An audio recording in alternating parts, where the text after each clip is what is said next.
भात लागवडीला जास्त प्रमाणामध्ये पाणी आणि भुसभुशीत माती लागते. त्यामुळे भात लागवड ही जास्त पाऊस असलेल्या भागामध्ये केली जाते.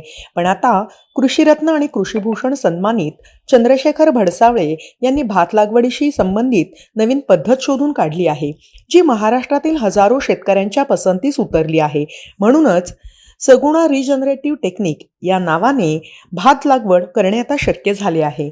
या नवीन पद्धतीद्वारे सर्वोत्तम पीक मिळवता येते, तसेच जमिनीची सुपीकता संरक्षित आणि सुधारित देखील करता येते.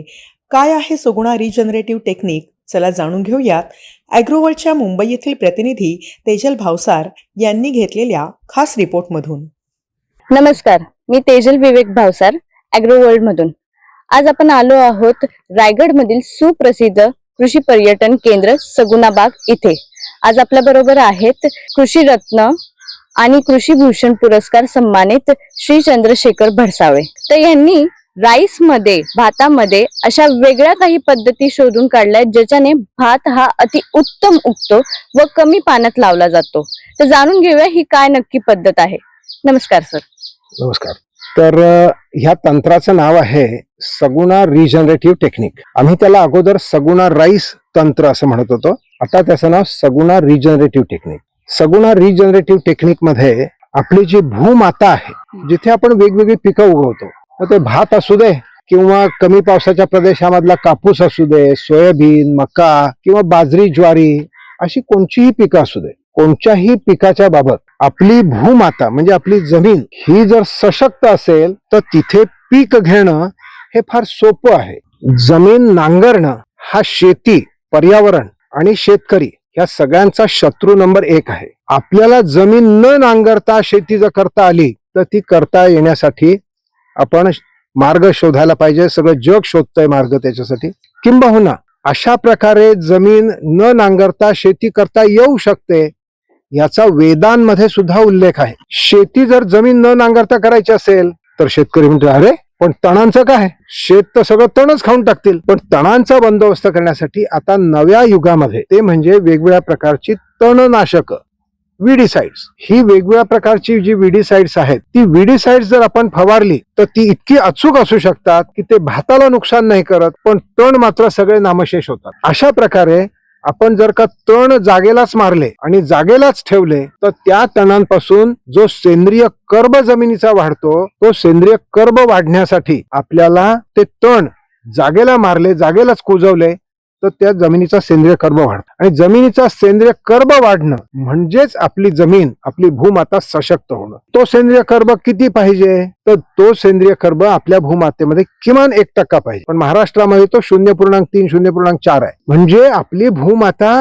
रोज अतिशय कठीण अवस्थेमध्ये जातीये आणि आपण मात्र तिच्यावर अत्याचार असा करतोय की नांगरतोय, उभी आडवी नांगरतोय, त्याच्यामध्ये पीक लावतोय आणि ते पीक चांगलं यावं म्हणून खताचा वापर करावा लागतो. तेव्हा आपल्याला याच्यामधून बाहेर पडून शून्य मशागत, संवर्धित शेती अशी पद्धत शोधायला पाहिजे होती, जी आम्ही शोधत होतो.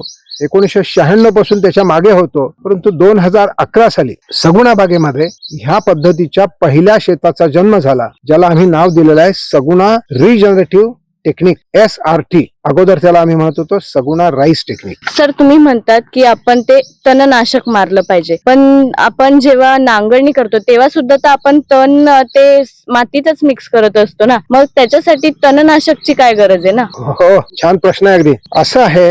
जमीन नांगरणं हा शेतकऱ्याचा शत्रू नंबर 1 का बरं आहे? खरं तर हे पीक चांगलं जे आहे, सगळे चारी बाजूला आपली चांगली शेतं उभी आहेत, याचं मुख्य कारण या शेतांमध्ये त्यांच्या मुळांच्या पाशी जे सूक्ष्म जीव आहेत, सूक्ष्म जंतू आहेत, मायक्रो ऑर्गॅनिझम, त्याची विविधता आणि त्याचं नंबर, त्यांची संख्या ही इतकी जास्त आहे की त्यामुळे ही पिकं चांगली आहेत. हे सूक्ष्म जंतू जास्तीत जास्त असायला पाहिजेत संख्येने आणि त्यांची विविधतेने. परंतु जमीन एकदा नांगरणं म्हणजे त्या सूक्ष्म जीवांसाठी एक मोठा धरणीकंप, एक मोठा वणवा आणि एक मोठा महापूर एकत्रित इतकं नुकसान त्या सूक्ष्म जंतूंचं एका नांगरणीमुळे होत. नांगरणी ही वाईट आहे, पण नांगरणी ही वाईट आहे. पण आता तुझा दुसरा प्रश्न असा होता की ते तणनाशक कशाला वापरायची मग? कारण तण तर आपल्याला मारायला पाहिजे. त्या तणांचं आपल्याला खतामध्ये रूपांतर करायचंय, त्या तणांचं आपल्याला सेंद्रिय कर्बामध्ये रूपांतर करायचं. मग ते कसं करता येईल?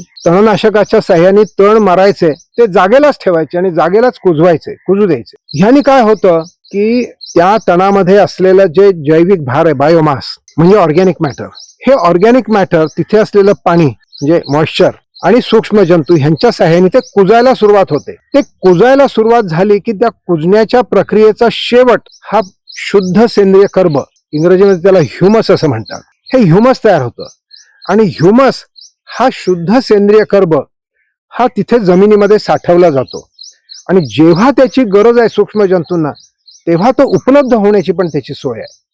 अशा प्रकारे हा सेंद्रिय कर्ब साठून राहतो आणि गरज असेल त्यावेळेला तो उपयोगी सूक्ष्म जंतूंना घेता येतो. आपल्या जमिनीमध्ये सूक्ष्म जंतूंची वाढ होणं आणि ते सतत चलनवलन त्यांचं चालू राहणं, तेव्हा त्यांची ऍक्टिव्हिटी चालू राहणं म्हणजेच जमिनीची सुपीकता. सूक्ष्म जंतूंची विविधता आणि त्यांची संख्या जास्त होणं हे फार महत्वाचं आहे.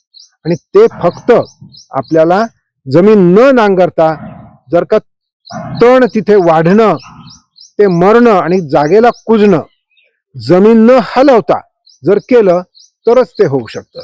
त्याच्यासाठी नांगर तर बंद करायलाच पाहिजे आणि तणांचा पण बंदोबस्त करायला पाहिजे, तणांचं नियोजन करायला पाहिजे. तणांचं नियोजन हे तणनाशकांच्या साह्यानेच आपल्याला सोपं करता येतं. आणि शेतकऱ्यांनी काहीतरी करावं चांगलं आणि आम्हाला चांगलं अन्न द्यावं, शिवाय ते आम्ही स्वस्तामध्ये मागणार. तेव्हा अशा प्रकारची चुकीची संकल्पना आहेत. शेतकऱ्याचं काम सोपं झालं पाहिजे, तो आनंदी झाला पाहिजे, त्याची उत्पादकता वाढली पाहिजे. सर, ही SRT टेक्निक कोणत्या कोणत्या भागात आपण अजून वापरू शकतोय? हे SRT तंत्र आता महाराष्ट्रामध्ये त्याचे 8 ॲग्रोक्लायमॅटिक झोन्स आहेत. म्हणजे वेगवेगळ्या प्रकारचं हवामान आणि वेगवेगळ्या प्रकारची जमीन, अशा सर्व ठिकाणी म्हणजे महाराष्ट्राचे एकूण 35-36 जिल्हे जे आहेत त्याच्यापैकी 27 जिल्ह्यामध्ये 25 वेगवेगळ्या पिकामध्ये हे तंत्र वापरलं जात आहे. भात, कापूस, कडधान्य, मका, तूर, भाजीपाला, सोयाबीन अशा नानाविध प्रकारच्या वेगवेगळ्या पिकांमध्ये, तसंच जे वेलीवर्गीय कलिंगड, दोडका अशा सर्व पिकांमध्ये सुद्धा हे वापरता येतं. फक्त ज्या पिकांसाठी खणावं लागतं, उदाहरणार्थ आलं, बटाटा, हळद, ह्या पिकांमध्ये मात्र हे तंत्र वापरण्यासाठी आम्ही अजून काही संशोधन कार्य हातात घेतलेलं नाहीये. आपला काही आहे का असा भविष्यात विचार त्याच्यावर संशोधन करायचा? हो, भविष्यामध्ये आम्ही परशुराम भाऊंनी आता ऑलरेडी प्रयोग सुरू केलेले आहेत की बटाटा हे जमिनीच्या खालीच लागायला पाहिजे असं काही नाही. बटाटा गादी वाफ्याच्या वरती आता कसा लागू शकेल आणि हे सगळं तंत्र ते विकसित करतात आणि त्याला चांगलं यश आलं की जेणेकरून ते काढण्यासाठी त्याला खोदावं लागणार नाही. सर, शेतकऱ्यांसाठी तुम्ही काय संदेश द्याल? एक म्हणजे शेतकऱ्यांनी SRT तंत्र हे नेमकं काय आहे आणि ते मला माझ्या शेतात कसं वापरता येईल याचा विचार तातडीने करणं आवश्यक आहे. तुमची जर 1 एकर शेती असेल तर निदान 3 गुंठ्यामध्ये तरी SRTचा प्रयोग करून पाहावा आणि तो जर यशस्वी झाला तर तुमच्या बाकीच्या शेतात वापरा. असंच आज सुरुवातीला जे 30 शेतकरी होते, आज 5,000 शेतकरी आहेत. सगळ्या प्रकारच्या शेतकऱ्यांनी अशाच प्रकारे छोटी सुरुवात केली आणि त्यांनी त्यांचं आता संपूर्ण क्षेत्र. तेव्हा SRT हे काय आहे हे समजून घ्यायला पाहिजे. ते समजून घेऊन त्यांनी त्यांच्या शेतामध्ये प्रयोग करायला पाहिजे. जिथे त्यांचं अडेल तिथे त्यांनी आम्हाला विचारावं. आता महाराष्ट्र शासनाने सुद्धा SRT हे मोठ्या प्रमाणावर स्वीकारलेलं आहे. महाराष्ट्र शासनाच्या कृषी अधिकाऱ्यांच्याकडे सुद्धा तुम्ही जर चौकशी केलीत तर तुम्हाला SRT तंत्राची माहिती दिली जाईल आणि जिथे त्यांचं अडेल किंवा तुमचं अडेल तिथे तुम्ही आमच्याशी संपर्कामध्ये या.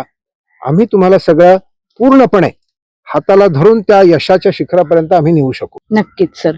आणि आपल्याला काय संदेश द्यायचा आहे? मी हेच म्हणेल की आता हवामान जो बदल आहे हे कोणत्याही शेतकऱ्याच्या हातामध्ये नाही किंवा काय नाही, तर ह्या सर्व गोष्टीमध्ये एक तंत्रज्ञान म्हणजे SRT ह्या हवामान अनुकूल अशा परिस्थितीमध्ये शेतकऱ्याला साथ देत आहे. तर प्रत्येक शेतकऱ्याला एक विनंती राहील की या हवामान बदलामध्ये आपल्याला टिकून राहायचं असेल, आपल्याला आपलं जीवन पुढे करायचं असेल, आपल्याला पूर्णपणे शेती करायची असेल तर SRT एकदा जरूर करून बघा, अनुभव घ्या. आपल्याला निश्चितच त्याच्यातून मार्ग चांगले दिसतील. शेतकऱ्यांनी हा SRT ही पद्धत नक्कीच वापरली पाहिजे. मी तेजल भावसार, ॲग्रोवर्ल्ड. धन्यवाद.